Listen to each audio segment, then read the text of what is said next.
అడవుల జిల్లా అనగానే గుర్తుకు వచ్చేది ఆదిలాబాద్. ఉమ్మడి ఆదిలాబాద్ జిల్లా అడవులకు పెట్టింది పేరు. పచ్చని చిక్కని చెట్లతో పచ్చదనం ఉట్టిపడుతూ చూపర్లను ఆకట్టుకుంటాయి ఇక్కడి అడవులు. వానాకాలం వచ్చిందంటే కొండలు గుట్టలు పచ్చదాన్ని పులుముకొన్న చెట్లతో నిండి అందంగా కనిపిస్తాయి. ఈ వారం మనమున్నాం ఆదిలాబాద్ జిల్లాలో. నేను మీ ఆదిత్య, మీరు చూస్తున్నారు ఆదిత్యాస్ ట్రావెల్ టేల్స్. జీవితపు ప్రయాణ సమాహారమే ఈ మన ఛానల్. ఆదిలాబాద్ పట్టణం ఆదిలాబాద్ జిల్లా తెలంగాణ రాష్ట్రానికి చెందిన ఒక పట్టణం.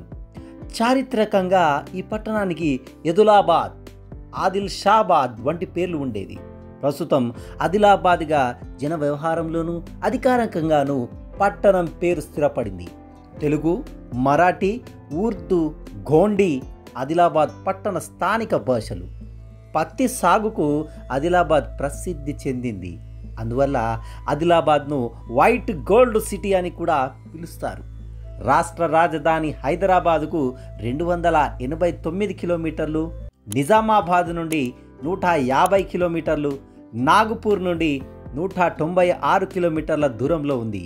ఆదిలాబాద్ను దక్షిణ భారతదేశానికి గేట్ వేగా కూడా పిలుచుకుంటారు.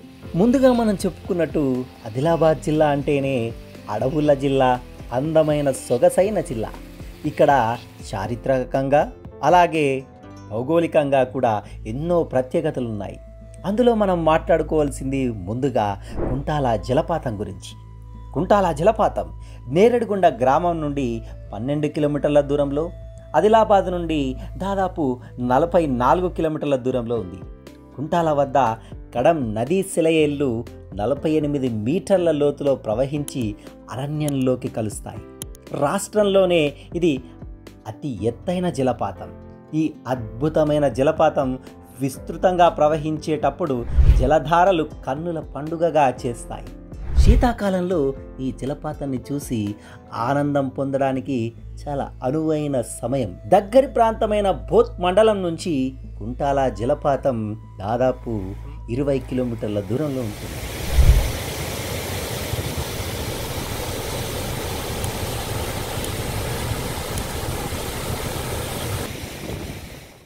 సోమేశ్వర స్వామి అని పిలువబడే శివలింగం ఈ జలపాతం దగ్గరలో ఉంది. మహాశివరాత్రి పర్వదినాన ఇక్కడ అనేక మంది భక్తులు సందర్శించి శివదర్శనం చేసుకుంటారు. దీని తర్వాత మనం మాట్లాడుకోవాల్సింది పొచ్చర జలపాతం గురించి. ఆదిలాబాద్ నుండి 52 కిలోమీటర్ల దూరంలో, నిర్మల్ నుండి 40 కిలోమీటర్ల దూరంలో మరియు బొంతల బుజుర్గు నుండి 8 కిలోమీటర్ల దూరంలో ఉంది. గలగల పారే నీటి సవ్వళ్ల ధ్వనులు చెవులకింపుగా వినిపిస్తూ ఒక అనిర్వచనీయమైన కనులకింపైన అనుభూతిని కలిగిస్తాయి ఇక్కడి ప్రదేశాలు. రాతి బాలుల దిగువ చిన్న సెలయేళ్ళు 20 మీటర్ల లోతు వద్ద ఒక పెద్ద మనోరంజకమైన కొలను ఏర్పరుస్తాయి. పొచ్చర జలపాతాన్ని సందర్శించడానికి శీతాకాలం చాలా అనువైన సమయం.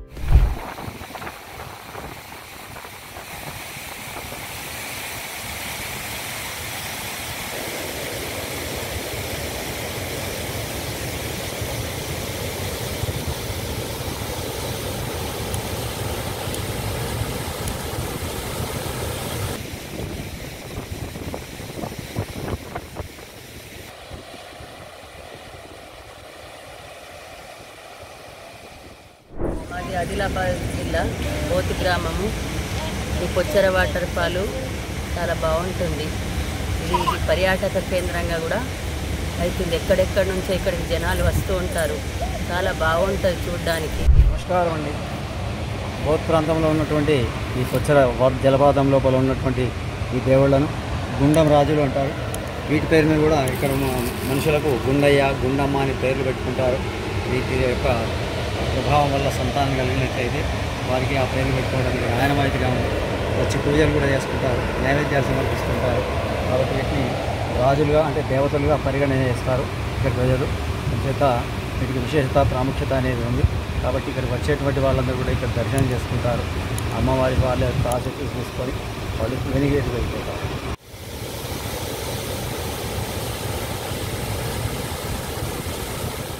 ఇక తర్వాత మనం మాట్లాడుకోవాల్సింది కెస్లాపూర్ గురించి. ఆదిలాబాద్ నుండి కెస్లాపూర్ 35 కిలోమీటర్లు మరియు ఉట్నూరు నుండి 28 కిలోమీటర్ల దూరంలో ఉంది. ఇచ్చట ప్రసిద్ధమైన నాగోబా ఆలయం ఉంది. ఇక్కడ శేషనాగ్ సర్పావతారంలో దేవుడి దర్శనమిస్తాడు. ఈ పవిత్ర దేవాలయంకు పెద్ద సంఖ్యలో భక్తులు తరలి వస్తుంటారు. నాగోబా జాతర పుష్యమాసంలో అంటే డిసెంబర్ జనవరి మధ్యకాలంలో జరుగుతుంది. ఈ ప్రఖ్యాతమైన జాతరలో వివిధ కులాలు మరియు మతాలకు చెందిన అనేక మంది భక్తులు పాల్గొంటారు. ఈ జాతరలో నాగదేవకి పూజలు జరుగుతాయి. జిల్లాలోని అన్ని ప్రాంతాల నుండి మరియు పొరుగున ఉన్న మహారాష్ట్రలోని గోండ్స్ ఇతర తెగల ప్రజలు పెద్ద సంఖ్యలో పాల్గొంటారు.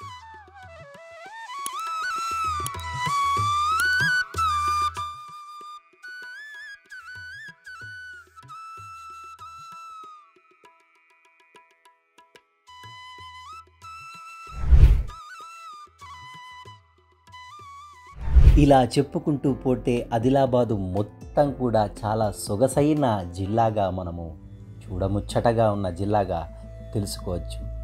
ఆదిలాబాదులోని మిగతా ప్రాంతాలైన కొమరంభీం, ఆసిఫాబాద్, కెరమెరి, జోడేఘాట్ ప్రాంతాలు కూడా ఎంతో సుందరమైన ప్రాంతాలు. అయితే మనందరికీ కుంటాల పొచ్చర జలపాతాల గురించి వినే ఉంటాం, కానీ అదే జిల్లాలో ఎక్కువ ప్రాచుర్యం చెందని గాయత్రి జలపాతం కూడా ఉంది. అవును, ఎక్కువగా ప్రాచుర్యం చెందని గాయత్రి జలపాతం కడెం నదిపై ఉంది. ఈ నది గోదావరికి ఉపనది. దీన్ని కూడా శీతాకాలంలో మనము చూసినట్టయితే కనులకు ఇంపుగా, మనసుకు ఆనందాన్ని అందిస్తుంది. ప్రకృతి మనకు ఎంతో ఇస్తుంది. మనము ఏమి ఇవ్వకపోయినా పర్వాలేదు, కానీ ప్రకృతిని నాశనం చేసే హక్కు మాత్రం లేదు. కాబట్టి ఇంత మంచి ఆదిలాబాద్ జిల్లా రూపంలో మనకు ఆ ప్రకృతి మనకు ఎన్నో సోయగాలను అందించింది. దీన్ని గనక మనం పర్యాటకంగా అభివృద్ధి చేసుకున్నట్లయితే ఇది మరొక కేరళ, వాయనాడ్ లాంటి ప్రదేశం అవుతుందనడంలో ఎలాంటి సందేహం లేదు. ఈ వీడియో మీరు చూసి ఎంజాయ్ చేశారని అనుకుంటున్నాను. మీకు వీడియో నచ్చినట్లయితే లైక్, షేర్ అండ్ సబ్స్క్రైబ్ చేయగలరని విన్నవించుకుంటున్నాను. నేను మీ ఆదిత్య, మీరు చూస్తున్నారు ఆదిత్యాస్ ట్రావెల్ టేల్స్. జీవితపు ప్రయాణ సమాహారమే ఈ మన ఛానల్. గమ్మత్తు ముచ్చట్లతో, గమ్మత్తు ప్రదేశాలతో వచ్చే వారం మళ్ళీ కలుసుకుందాం. Signing off.